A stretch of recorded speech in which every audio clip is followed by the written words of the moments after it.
Hello everyone, welcome to my YouTube channel Vindhya Education में मैं आप सभी का स्वागत करती हूँ।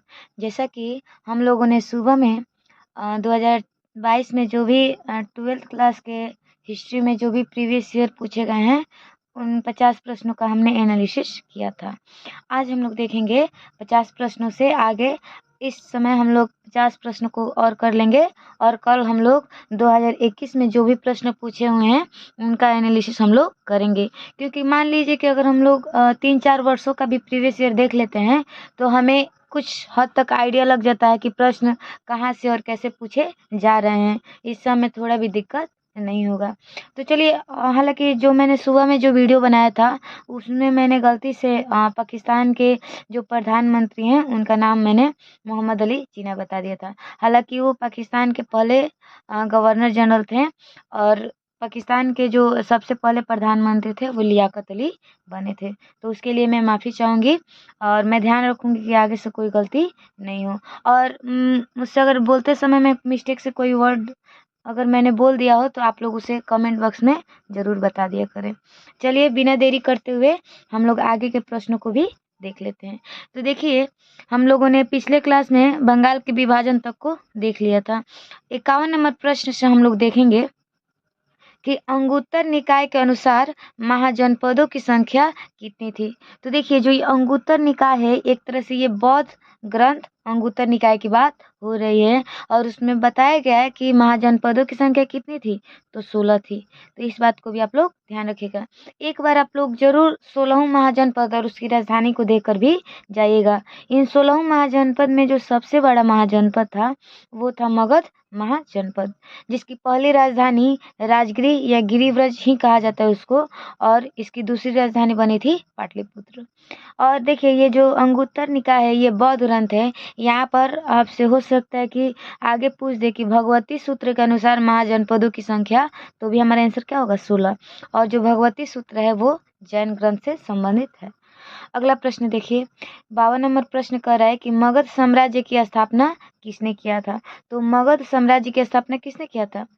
बिंबिसार ने। यानी देखिए, तो मगध में जो सबसे पहले वंश आया था वो हर्यक वंश था। लेकिन हर्यक वंश से भी पहले मगध में एक और वंश की बात आती है, बृहद्रथ वंश, जो कि उसको महाभारत या पुराणों में उसका वर्णन मिलता है, अन्य कई साक्ष्यों में नहीं मिलता है। इसीलिए बृहद्रथ वंश मतलब जो साहित्यिक स्रोत है उसको बहुत कम साक्ष्य प्राप्त होता है। इसलिए हम लोग मगध पर प्रथम वंश हर्यक वंश मानते हैं और उसके प्रथम जो संस्थापक थे वो बिंबिसार थे। तो हमारा आंसर हो जाएगा बिंबिसार। तो आप लोग एग्जाम में देखिएगा कि पूछ कैसे रहा है। अगर महाभारत या पुराणों के अनुसार पूछेगा तो मगध पर सबसे पहले बृहद्रथ वंश ने शासन किया था, और ऐसे पूछ देगा तो हर्यक वंश जिसके संस्थापक बिंबिसार, और इस बिंबिसार के पुत्र अजातशत्रु थे और अजातशत्रु के पुत्र उदयन थे। तो इसको भी आप लोग ध्यान रखिएगा। कई बार प्रश्न ये भी पूछता है कि पाटलिपुत्र जो है, जो अभी हम लोग पटना के नाम से जानते हैं, उसकी नगर की स्थापना किसने किया था? तो इसी उदय ने किया था, जो कि हर्यक वंश से संबंधित था। थोड़ा मेरा आवाज़ हो सकता है कि क्लियर नहीं आ रहा हो, क्योंकि मेरा आवाज़ थोड़ा 2-3 दिन से गड़बड़ चल रहा है, तो इसके लिए आप लोग थोड़ा मैनेज ज़रूर कर लीजिएगा। लो, चलिए हम अगले प्रश्न को देखते हैं। हालांकि एग्जाम पास है तो आवाज़ ठीक होने का इंतज़ार मैं नहीं कर सकती हूँ, इसीलिए अब जैसा भी आवाज़ है उसी के साथ वीडियो बना रही हूँ।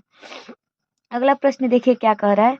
कह रहा है कि चंद्रगुप्त मौर्य का शासनकाल क्या है। तो देखिए, चंद्रगुप्त मौर्य हम लोग देखते हैं।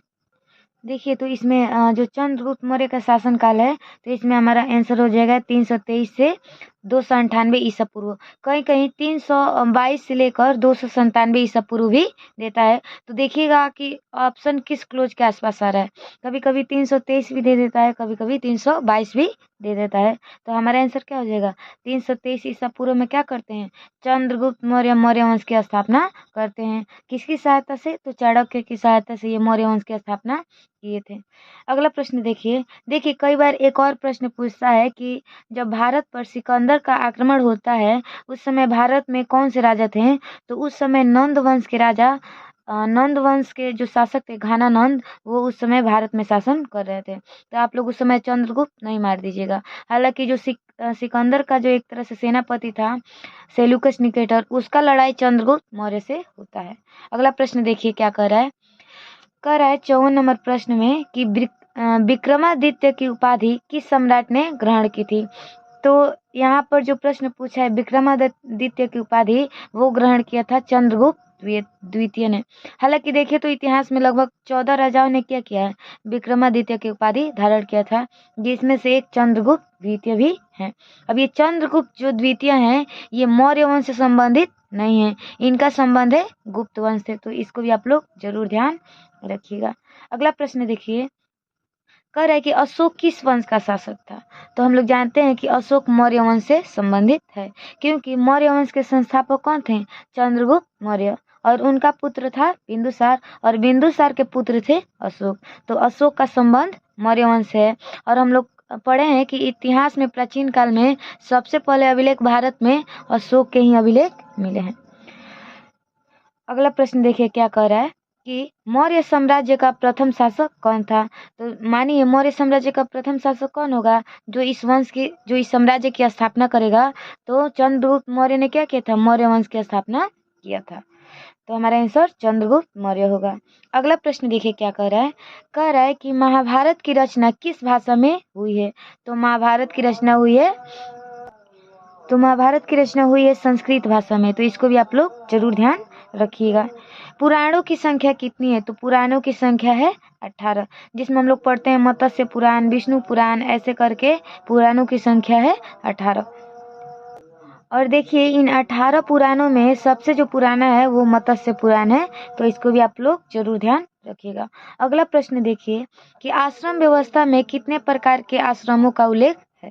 तो आश्रम व्यवस्था में हम देखते हैं कि 4 प्रकार के आश्रमों का उल्लेख है।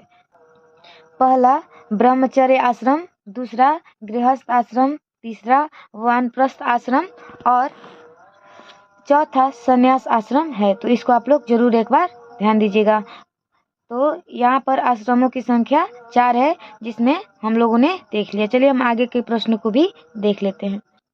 अगला प्रश्न देखिए क्या कह रहा है कि अश्वमेध यज्ञ का आयोजन क्यों किया जाता था। तो जो अश्वमेध यज्ञ था इसका आयोजन किया जाता था शाही संप्रभुता के लिए, यानी एक तरह से अपनी शक्ति का प्रदर्शन करने के लिए क्या होता था, अश्वमेध यज्ञ होता था।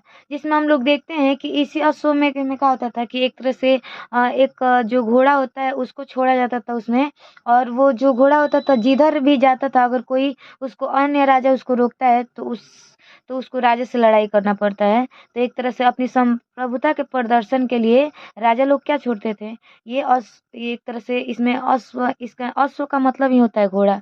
तो इसमें अश्वमेध यज्ञ में एक घोड़ा छोड़ा जाता है, जो कि राजा के शक्ति के प्रदर्शन के फलस्वरूप इसका आयोजन किया जाता है। अगला प्रश्न देखिए कि निम्न में कौन हड़प्पा सभ्यता का नगर नहीं है। तो देखिए मोहनजोदड़ो भी हड़प्पा सभ्यता का नगर है, लोथल भी हड़प्पा सभ्यता का नगर है, कालीबंगा भी हड़प्पा सभ्यता का नगर है, लेकिन विजयनगर का संबंध इससे नहीं है। तो हमारा आंसर क्या हो जाएगा, विजयनगर, क्योंकि हमसे प्रश्न में नहीं पूछा है। और एक बात, जब भी आप लोग प्रश्न पढ़िएगा तो ध्यान से पढ़िएगा कि किसने नहीं या फिर है पूछा है। कई बार क्वेश्चन इससे भी गलत हो जाता है कि अगर हम लोग नहीं पढ़ते हैं तो मान लीजिए कि जल्दीबाजी में इन तीनों में से कोई आंसर भी हम लोग टिक कर सकते थे।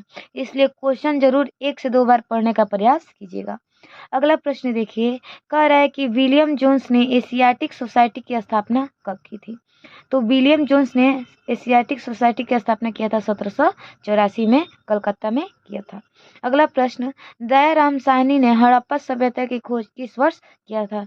तो ये सब आप लोग जानते होंगे कि दयाराम साहनी ने जॉन मार्शल के निर्देशन में 1921 में हड़प्पा सभ्यता की खोज किया था। और ये हड़प्पा किस नदी के किनारे है, तो रावी नदी के किनारे है। वर्तमान के ये पाकिस्तान में पड़ता है। अगला प्रश्न, कह रहा है कि धौलावीरा किस राज्य में है। तो धौलावीरा हम लोग जानते हैं ये है गुजरात में। और ये जो धौलावीरा है इसका शाब्दिक अर्थ क्या है, इसका शाब्दिक अर्थ होता है सफेद कुआं। और सिंधु सभ्यता का ये एकमात्र स्थल है जिसको यूनेस्को के धरोहर सूची में शामिल किया गया है। तो इसको भी आप लोग जरूर ध्यान रखिएगा। अगला प्रश्न 65 नंबर देखिए क्या कह रहा है कि मोहनजोदड़ो किस भाषा का शब्द है। तो हम लोग जानते हैं कि मोहनजोदड़ो का अर्थ क्या होता है, मृतकों का टीला, क्योंकि यहाँ पर बहुत सारे एक साथ नर कंकाल पाए गए थे। और ये जो मोहनजोदड़ो है ये एक तरह से सिंधी भाषा का शब्द है। तो आखिर में ये मोहनजोदड़ो कहाँ है, तो ये वर्तमान के पाकिस्तान में है और ये सिंधु नदी के किनारे स्थित है। अगला प्रश्न देखिए क्या कह रहा है कि हड़प्पा सभ्यता का विशाल स्नानागार किस नगर में पाया गया है। तो देखिए जो हड़प्पा सभ्यता का ये विशाल स्नानागार है, इसका महत्व मतलब इसका ज़्यादातर इस्तेमाल कब होता था, जब अनुष्ठानिक चीज़ों पर, मान लीजिए कोई त्यौहार आ गया तो उस समय सामूहिक रूप से इसमें लोग स्नान करते हैं। और ये सबसे बड़ा विशाल स्नानागार पाया जाता है मोहनजोदड़ो का विशाल स्नानागार। और अगर आपसे हड़प्पा सभ्यता का विशाल अगर अन्नागार भी पूछ दे तो वो भी मोहनजोदड़ो में ही स्थित था। और एक बात, ये जो ये विशाल स्नानागार है ये इतना मतलब सोच समझ कर बनाया गया था कि इसमें उत्तर और दक्षिण दोनों तरफ से सीढ़ियाँ बनाई गई थी। और इसके जो चारों ओर गलियारे भी थे, इसमें पुरोहित के 3 छोटे-छोटे कमरे भी मिले हैं। तो और इसके अगल-बगल में छोटे और 8 स्नानागार पाए गए हैं। तो ये सारा फैक्ट आप लोग ज़रूर ध्यान रखिएगा, क्योंकि एक मोहनजोदड़ो का अगर अगर मोहनजोदड़ो का वर्णन करने के लिए आ जाए तो वहाँ का विशाल स्नानागार का वर्णन जरूर कीजिएगा। अगला प्रश्न देखिए, कह रहा है कि पुरातत्व के अंतर्गत निम्न में से कौन एक नहीं आता है। तो यहाँ पे दिया है साहित्य, सिक्के, अभिलेख, भग्नावशेष। तो यहाँ पर देखिए, यहाँ पर कह रहा है कि पुरातत्व के अंतर्गत, तो हम लोग इतिहास को जब भी हमें जानना होता है तो या तो हम पुरातत्व के स्रोत से जानते हैं या फिर लिखे हुए चीज़ों के स्रोत से जानते हैं। तो लिखा हुआ में साहित्य आ जाता है। अगर पुरातत्व यानी वस्तु की बात करें तो सिक्के या फिर अभिलेख जो खुदे हुए होते हैं या फिर पत्थरों पर या फिर दीवालों पर या फिर गुफाओं में, और जो भग्नावशेष होते हैं, तो ये सारे क्या हैं, ये तीनों पुरातत्व हैं। लेकिन ये जो साहित्यिक है ये एक तरह से लिखित स्रोत होता है, तो ये पुरातत्व के अंतर्गत नहीं आएगा। तो इसमें हमारा आंसर क्या हो जाएगा, साहित्यिक स्रोत, क्योंकि इतिहास को जानने के लिए ये दोनों जो स्रोत होते हैं हमारे लिए बहुत महत्वपूर्ण होते हैं, पुरातात्विक स्रोत भी और साहित्यिक स्रोत भी। जैसे मान लीजिए कि जो ये हड़प्पा सभ्यता है इसका हमें लिखित जो स्रोत मिला है वो मिला तो है लेकिन हम लोग पढ़ नहीं पाए हैं, तो उतना अच्छे तरीके से हम हड़प्पा सभ्यता के बारे में नहीं जान पाएंगे जितना अगर लिखा हुआ हम पढ़ पाते उतना अच्छे से जान पाते। तो दोनों सहायक होता है। अगर किसी सभ्यता को जानना हो तो ये दोनों अगर स्रोत मिल जाते हैं, पुरातात्विक या साहित्यिक, तो बहुत ही महत्वपूर्ण हो जाता है और उस चीज़ को जानने में हमें आसानी होती है। अगला प्रश्न देखिए, कह रहा है कि लोथल किस नदी के किनारे स्थित है। तो हम लोग जानते हैं कि लोथल कहाँ है, गुजरात में है और ये भोगवा नदी के किनारे स्थित है। अगला प्रश्न देखिए, कह रहा है कि त्रिपिटक किस धर्म का साहित्य है। तो जो त्रिपिटक है इसका संबंध किससे है, बौद्ध धर्म से, जिसमें हम लोग पढ़ते हैं सुत्त पिटक, विनय पिटक, अभिधम पिटक। और वहीं आप लोग से पूछता कि त्रिरत्न किससे संबंधित है, तो हमारा आंसर हो जाता जैन धर्म। तो इसको आप लोग एक बार जरूर देखकर जाइएगा। अगला प्रश्न देखिए, कह रहा है कि रास तरंगिणी किसने लिखा था। तो ये जो रास तरंगिणी है इसको लिखा था कल्हड़ ने। और ये जो रास तरंगिणी है ये कश्मीर के इतिहास को जानने में बहुत महत्वपूर्ण योगदान निभाता है। और देखिए ये रास तरंगिणी क्यों महत्वपूर्ण है, क्योंकि ये ऐसा पहला ग्रंथ है जिसमें होता है ना कि कोई ऐसा ग्रंथ जो उस समय के राजा की हमेशा प्रशंसा करे, लेकिन ये ऐसा पुस्तक ये ग्रंथ है जिसमें आलोचनात्मक बातें भी कही गई हैं। तो इसको आप लोग जरूर ध्यान रखिएगा। देखिए यहाँ कौटिल्य दिया है, तो कौटिल्य के पुस्तक का नाम अर्थशास्त्र, जरूर ध्यान रखिएगा लोग। पाणिनि है, इनका पुस्तक का नाम है अष्टाध्यायी, जो कि व्याकरण पर आधारित पुस्तक है, तो इनका भी पुस्तक ध्यान रखिएगा लोग। यहाँ पे दिया है विशाख दत्त, तो विशाख दत्त ने लिखा है मुद्रा राक्षस, जो कि एक नाटक है और ये मौर्य वंश के बारे में जानकारी देता है, चंद्रगुप्त मौर्य के बारे में जानकारी देता है। तो इसको भी आप लोग जरूर ध्यान रखिएगा। अगला प्रश्न देखिए यहाँ पर क्या कह रहा है। देखिए 71 नंबर प्रश्न कह रहा है कि पानीपत के प्रथम युद्ध में बाबर ने किसे पराजित किया? तो पानीपत के प्रथम युद्ध आखिर हुआ कब था? तो 1526 में हुआ था, बाबर और इब्राहिम लोदी के बीच में। तो इसमें लोदी वंश के जो शासक थे इब्राहिम लोदी को बाबर ने क्या किया था? पानीपत के प्रथम युद्ध में हरा दिया था। और ये पानीपत जगह वर्तमान हरियाणा में स्थित है, तो इसको भी आप लोग जरूर ध्यान रखिएगा। पानीपत के टोटल 3 युद्ध हुए हैं, पहला 1526 में, दूसरा 1556 में और तीसरा 1761 में। तो तीनों युद्ध आप लोग जरूर ध्यान रखिएगा। अगला प्रश्न देखिए, कह रहा है कि अकबर के दरबार का प्रख्यात गायक कौन था? तो हम लोग पढ़े हैं कि अकबर के दरबार का प्रख्यात गायक कौन थे? तानसेन। तो इनको भी आप लोग जरूर ध्यान रखिएगा। एक बार आप लोग अकबर के नवरत्न को देखकर जरूर जाइएगा, कई बार उससे भी प्रश्न पूछता है, और नहीं तो मैं शॉर्ट वीडियो में एक बार जरूर बना के डाल दूंगी, जिससे आप लोग को ध्यान रहेगा। अगला प्रश्न देखिए कि ताजमहल किस नदी के किनारे स्थित है? तो ताजमहल है वो स्थित है यमुना नदी के किनारे। तो इसको भी आप लोग जरूर ध्यान रखिएगा। कर है 74 नंबर प्रश्न में कि सुलह एक कुल की नीति किसकी थी? तो सुलह एक कुल की नीति थी अकबर ने। ये अकबर ने इसलिए इसको लाया था कि जो भी इसने बहुत सारे धर्मों के बारे में जाना, उनके धार्मिक गुरुओं से बात विमर्श किया, तो इस निष्कर्ष पर पहुंचा कि सारे धर्मों में जो बात कही गई है वो सारे धर्म ना एक तरह से गलत कोई भी धर्म नहीं बताता है, और सबका अलग अलग मत है। इसके लिए उसने सुलह एक कुल की नीति लाया था, जिसमें धार्मिक सुधार की बातों से ये संबंधित था। अगला प्रश्न देखिए, और अकबर ने एक धर्म भी चलाया था, जो कि अकबर द्वारा चलाया गया धर्म था दीन ए इलाही। तो ये भी कई बार एग्जाम में पूछता है। और इसने सुलह एक कुल की नीति लाने से पहले इसने इबादत खाना का भी स्थापना किया था, जिसमें उसमें हर गुरुवार को क्या होता था, उसमें जो धार्मिक गुरु होते थे उनको बैठाकर वाद विवाद किया जाता था। अगला प्रश्न देखिए, कह रहे हैं कि किस मुगल शासक ने हिंदुओं पर से जजिया कर हटाया था? तो वो शासक कौन थे? अकबर। उन्होंने जो हिंदुओं पर कर, एक तरह से जजिया कर, जो गैर इस्लामिक कर होता है, वो लगाया जाता था, और ये केवल हिंदुओं पर नहीं, जो भी गैर इस्लाम के लोग होंगे उन पर लगाया जाता था, उसको अकबर द्वारा हटाया जाता है।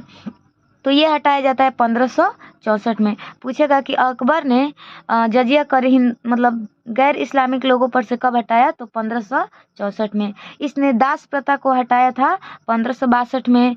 इसने जो तीर्थ यात्रा कर होता है उसको हटाया था 1563 में। तो इसको भी आप लोग जरूर ध्यान रखिएगा। अगला प्रश्न देखिए, कह रहा है कि रूस में भारत विद्या का जनक किसे कहा जाता है? तो ये कहा जाता है जीएस लिवी देव को। तो इसको भी आप लोग जरूर ध्यान रखिएगा। तो रूस में भारत विद्या का जनक जीएस लिवी देव को कहा जाता है। अगला प्रश्न देखिए क्या कह रहा है, कह रहा है कि यूनेस्को द्वारा किस वर्ष हम्पी विश्व धरोहर स्थल घोषित किया गया? देखिए, जो ये हम्पी है ये विजयनगर की राजधानी हम्पी है, और इस हम्पी का नाम जो विजयनगर में मातृ देवी होती थी पंपा देवी, उनके नाम पर हम्पी ये नाम पड़ा था। और ये पूछ रहा है कि जो हम्पी है इसको कब विश्व धरोहर सूची में शामिल किया गया? यूनेस्को के विश्व धरोहर सूची में तो इसको शामिल किया गया था 1986 में। तो इसको भी आप लोग जरूर ध्यान रखिएगा। अगला प्रश्न कर रहा है कि विजयनगर का महानतम शासक कौन था? तो हम लोग जानते हैं कि विजयनगर का महानतम शासक कौन है? कृष्णदेव राय, जो कि तुलु वंश से संबंधित थे।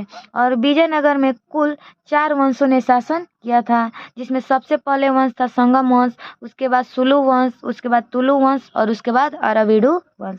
संगम वंश की स्थापना यानी विजयनगर की स्थापना भी पूछे तो हरिहर एवं बुक्का 2 भाइयों ने किया था। और कृष्णदेव राय की एक पुस्तक है आमुक्तमाल्यद, इनकी जो ये तेलुगु भाषा में पुस्तक है, इसको भी आप लोग जरूर ध्यान रखिएगा। अगला प्रश्न कर रहा है कि हम्पी किस राज्य से संबंधित है? तो हम्पी जो संबंधित है वो संबंधित है विजयनगर साम्राज्य से। अगला प्रश्न कि विजयनगर साम्राज्य की स्थापना कब हुई? तो हम लोग जानते हैं विजयनगर साम्राज्य की स्थापना होती है 1336 में, जो कि तुंगभद्रा नदी के किनारे स्थित था। देखिए, अगला प्रश्न कर रहा है कि दक्कन, देखिए यहाँ गंगा लिख दिया लेकिन यहाँ दंगा होगा। दक्कन दंगा आयोग कब गठित हुआ? तो देखिए, जो दक्कन दंगा आयोग था इसका गठन हुआ था 1878 में, लेकिन 1877 में, सॉरी, लेकिन इसमें ऑप्शन में 1877 नहीं दिया गया है, तो इसमें से मैं अभी कोई भी ऑप्शन टिक नहीं कर रही हूँ, क्योंकि जो दक्कन दंगा आयोग है ये दक्कन जो विद्रोह होता है 1875 में होता है, और इसके लिए एक आयोग का गठन होता है जो कि 1877 में होता है, और ब्रिटिश संसद में इसको 1878 में पेश किया जाता है। तो मैं अभी कोई भी ऑप्शन नहीं लगा रही हूँ, क्योंकि अगर दक्कन विद्रोह पूछता है तो मैं 1875 जरूर लगा देती। यहाँ ऑप्शन में ना हम लोग को 1877 दिख रहा है ना 78 दिख रहा है। अगला प्रश्न देखिए, कह रहा है कि कार्नवालिस कोड कब बना। तो कार्नवालिस कोड जो बना था वो था 1793 में, और इसी कार्नवालिस ने क्या किया था, भारत में अस्थायी बंदोबस्त व्यवस्था भी लागू किया, जो कि अस्थायी बंदोबस्त भारत के 19% हिस्सों पर लागू था, और सबसे पहले इसको बिहार, बंगाल, उड़ीसा वाले क्षेत्रों में लागू किया गया था। अगला प्रश्न देखिए, और जो ये अस्थायी बंदोबस्त था इसमें मेन भूमिका जमींदारों की होती थी। अगला प्रश्न कह रहा है कि दामिन एक्को क्या है। तो जो दामिन एक्को है ये एक तरह से भूभाग था, और ये संथालों की दी गई भूमि थी, संथालों को दी गई भूमि थी, उसी को कहा गया दामिन एक्को। अगला प्रश्न देखिए क्या कह रहा है। अगला प्रश्न कह रहा है कि महालवाड़ी भू राजस्व व्यवस्था किसके द्वारा लागू की गई। तो ये जो महालवाड़ी भू राजस्व व्यवस्था है ये लागू किया गया था। तो देखिए ये जो महालवाड़ी भू राजस्व व्यवस्था है ये जिसके समय में लागू हुई है वो है विलियम बेंटिक।